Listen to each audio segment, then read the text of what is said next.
Hey everybody, it's Philipp Druzhinin And Ilya, and Globalvision channel. yeah, Nazor, Russian collusion. Russian connection. Yeah, how you doing? I'm fine, thank you. Thanks for inviting for this talk. You got a new mic, I see. New what, sorry? Microphone. Yes, sure. I get back to Russia and finally I bought some equipment. New camera, new microphone. And I travel a lot all over Russia actually. Okay. For making new videos. You've been to Moscow lately, right? Sure, I'm in the process of preparing some new series of video about mud flooded subway. So it's gonna be something amazing. The tube in Russia, in Moscow, was not built, it was digged out, restored. We had metro, so-called, before mud flood, that's for sure. Also St. Petersburg, I have tons of proofs about it. Yeah, really. Well, when I was starting to read about the construction of Moscow subway, like it was in 1932, is what I remember. They started the first station at the Sokolniki Park. Yeah, sure. And there was 30 men or something, and they were supposed to dig the tunnel. So 30 men with the Yes, shovels. and they destroyed completely all so-called churches, all first entrances. I mean, about 2 dozens of first Yeah, entrances were on place of churches. They just destroyed churches because earlier entrance was in church, inside. yeah, Some of the churches were entrances of yeah, subway, for sure. and some of them still existing. The same style, like it looks like church. You enter and you get down. Yeah, churches are all connected to all tunnels, and for sure, all the main administration house is also connected to those stations. And we know that Russian special agencies using those tunnels till the day now. So, like near my office, we have like a couple of units of special Sure. units, Yes. and I know like if who's going there, and the cars just drive into some substations and disappearing. Yeah. And it's like they have this remote control, and they just Yes. ride through it, and you cannot just go there. And Special people. Yes, they have a special metro station, subway stations. like That's for sure. if you saw the hill or something, like a little hill, and it has like a Yeah. slurry wall with these concrete and stuff like this, which is holding the hill, and underneath the hill is their facilities, and it's like maybe a couple square miles, and they are like riding around and out of different entrances, so nobody can track them.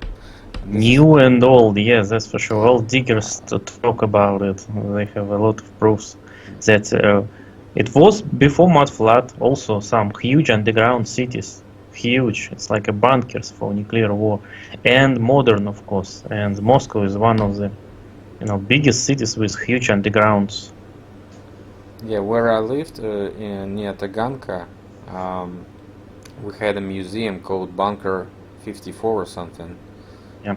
If you come to Moscow, we can go there and just film a little. Very interesting, deep underground. It's called Dump, Deep Underground Military Base. So it's like Yes. when you hear dump, like, what? Dump? No way.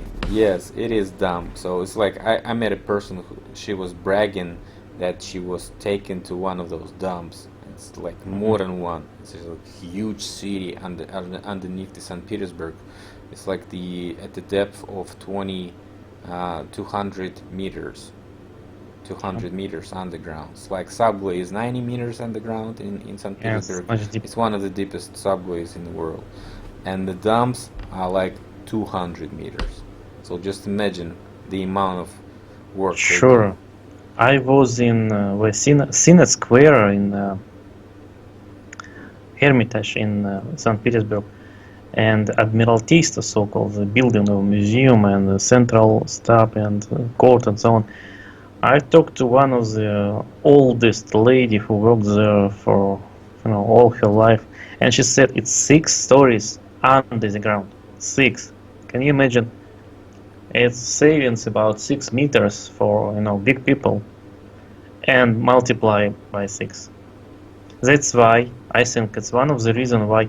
And also we had before mud flood subway also there, so there is no way something could be built in 100 meters, only in 200 meters. I mean, Yeah. a lot of constructions before mud flood already was there 200 years ago. Our previous civilization had underground city, and of course new bunkers are below that before mud flood buildings. Yeah, of course, it was like very interesting information to start with. And what I wanted to ask you is your experience on so-called teleportation research. Have you found any tracks of that teleportation in ancient times? Maybe some devices? Because I had a video about it like 3 years ago, and it shows like they had some devices that they could be using for that. And I wanted to know if you also found some interesting information on this topic. Sure, probably if you have visited my channel, one of the videos is about rotundas. Rotundas are teleports actually. They were everywhere, on the roofs, under the ground. I will show you some of them in Russian subway, in Moscow subway, and so on. It's a kind of teleport with emitters, and so on, those rose windows and flowers and so on. And one of them, actually, I taped one of them. I made a video about it. It's beautifully perfect masonry with stones and so on. We cannot recover, we cannot do anything like this today using modern technologies of nowadays. And I made a video with my attempt to explain and understand how it worked, because it was like a levitation, the same technology, and I show some examples of using levitation technology, sound levitation technology, and I think the technology is the same for disappearing and appearing and so on. You can lose weight, you can just construction kind of different space, I would say, just to make something have different features. I mean, less weight, softening stone and so on. You can use the technology for everything. John Hutchinson used this technology. He just multiplied 3 or 4 waves, sound waves, and things start to levitate and disappear and have different features and so on. So this is normal technology, and our science proven that everything is real. Teleportation is real. Okay. I think the control is just hiding something. So can you show us like some pictures of what you're talking about? What is like, maybe you have some pictures right now, or we can edit it later with some video from your channel. We are Of course, anyone welcome to. I prepared some photos about free energy lights. Just give me a second, I will find it.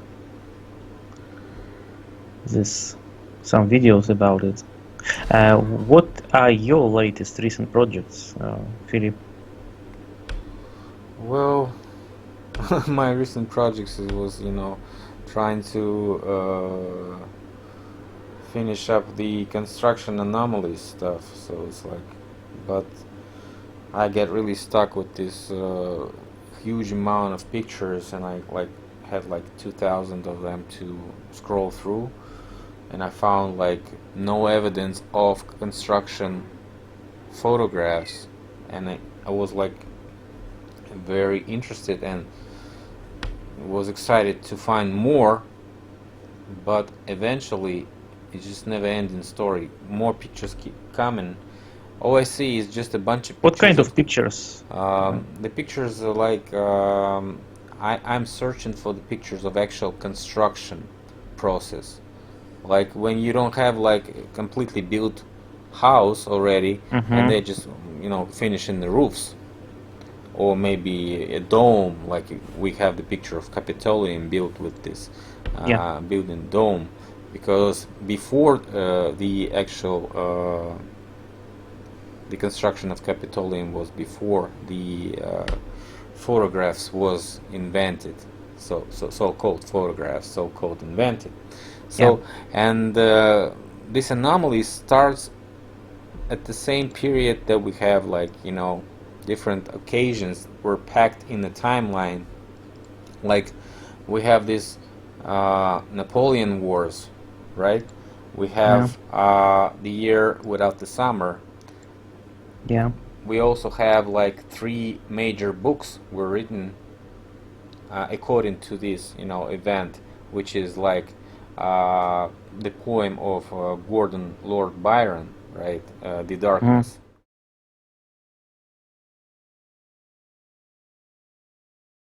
Darkness by George Gordon Lord Byron.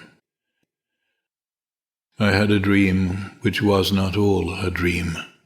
The bright sun was extinguished and the stars did wander darkling in the eternal space, rayless and pathless, and the icy earth swung blind and blackening in the moonless air. Morn came and went and came and brought no day. And men forgot their passions in the dread of this desolation, and all hearts were chilled into a selfish prayer for light. And they did live by watchfires, and the thrones, the palaces of crowned kings, the huts, the habitations of all things which dwell, were burnt for beacons. Cities were consumed, and men were gathered round their blazing homes to look once more into each other's face. Happy were those who dwelt within the eye of the volcanoes and their mountain torch. A fearful hope was all the world contained. Which is like showing all this picture of famine, devastation, people eating the corpses, like, some comets or something, like, in the sky or whatever. So it's like a darkness, no summer. Forests were set on fire, but hour by hour they fell and faded, and the crackling trunks extinguished with a crash, and all was black. No love was left. All earth was but one thought, and that was death. Immediate and inglorious, and the pang of famine fell upon all entrails. Men died, and their bones were tombless as their flesh. The meagre by the meagre were devoured. Even dogs assailed their masters, all save one, and he was faithful to a corpse, and kept the birds and beasts, and famished men at bay, till hunger clung them, or the dropping dead lured their lank jaws. Himself sought out no food, but with a piteous and perpetual moan, and a quick, desolate cry, licking the hand which answered not with a caress, he died. And the second book was Frankenstein, is like reanimation of the person with the different parts of the body of a dead person. So also, like, very actual, because if you have a bunch of dead bodies, you can practice all this stuff and try to, actually create some monster or whatever, or maybe a living person, who knows. And the third one was the Diaries of Vampire, or maybe Vampire itself, also the one of the famous book. And it's the same year, 1860.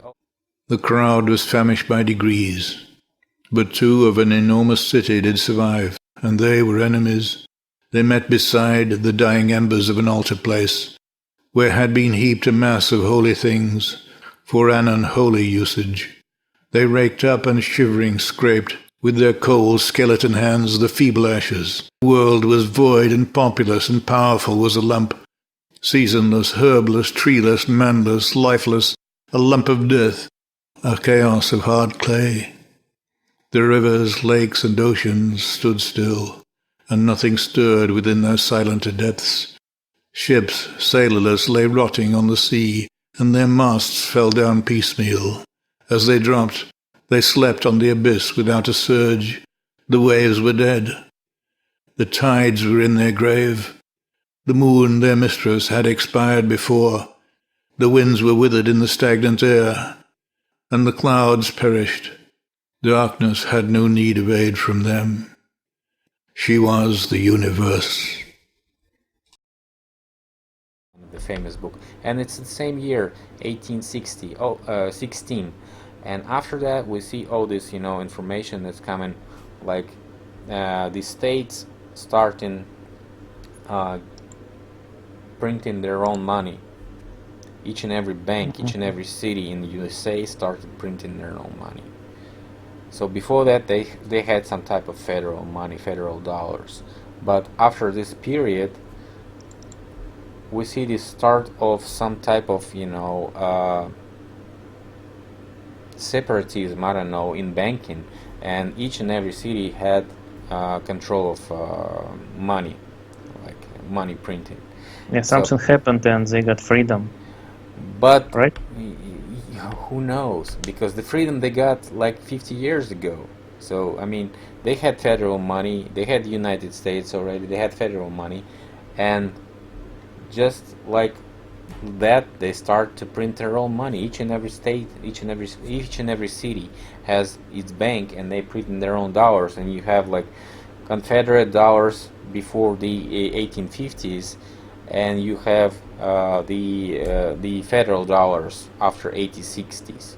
So it's like the period when it starts, at least they start some united money, start doing united money. Before that, it's just private banks. So each and everybody was controlling this process, and it's very interesting because it falls in the same category, because they start in this story like this. They had a volcano in Indonesia, and this volcano erupted in 1815. Yeah. And the next year they had no summer, right? And it Strange. was like, if they had no summer, so it was whole year was an autumn, like we have in Pushkin, when the snow fell only in January, but the weather was autumn and all year. Byron also had a poetry about it, and so on. Many. So just imagine, guys. They had a warmer climate, something like this, and the whole year was like an autumn, like we have right, a fall, and whoops, in January it starts snowing, and it started to begin the winter again. So, and it was like very surprising, and so he mentioned it in Evgeny Onegin. So it's official narrative saying, yeah. I mean, very interesting, because we have also some literature references when we have like shiny, clean, golden dome Moscow. Yes. Very white and very no fireplace was originally. And they saying like, and nobody's here, and nobody's here. So it's like totally empty streets. Empty streets. And we have the pictures of this, exactly the panoramic pictures. I'd say this is like the actual reports to the masters, like, look, we fixed this stuff, you can send us the people. And then we see the huge amount of people appearing in Moscow. And like, I made about a bunch of videos about all these events, yes. And first photos I show many, for example, civil war in USA, or Franco-Prussian War. The same. We have a bunch of pictures with empty streets. No dogs, no cats, no old guys, no young, no kids, and so on. And troops of only one side in the same uniform. In USA, in Germany, everywhere, And we see destruction cannot be done by conventional weapons of that time. I mean, roofs completely destroyed. I mean, the walls still standing. Some cut off walls, like cut. Like somebody took a huge knife and cut the whole wall, 45 degrees like this. It's strange, really. It looks like, after a nuclear explosion, it looks like Hiroshima bombing, or Berlin in 1945, or some Russian cities during Second World War, and so on. It looks similar. No way it could be done by weak smoke powder of that period. Official narrative saying that cannons of that time did this all. Come on. We definitely see traces of melted granite there. just melted granite, and destruction, like, you know, huge shock wave just pushed some buildings and erased them completely. And we have a strange devastations, like one building still standing, like brand new, and second is totally ruined, totally, like huge explosion. Why? What did it? And so on. I also have many questions, and I made a bunch of videos about it. And the same event, I think it was the same event who evaporated, killed 95% of population in the beginning of 19th century. I have my theory about it, my narrative. So you're welcome to visit my channel and try to understand, and maybe write some comments that I'm wrong. I want people to explain that I am wrong. Really, I want to be wrong.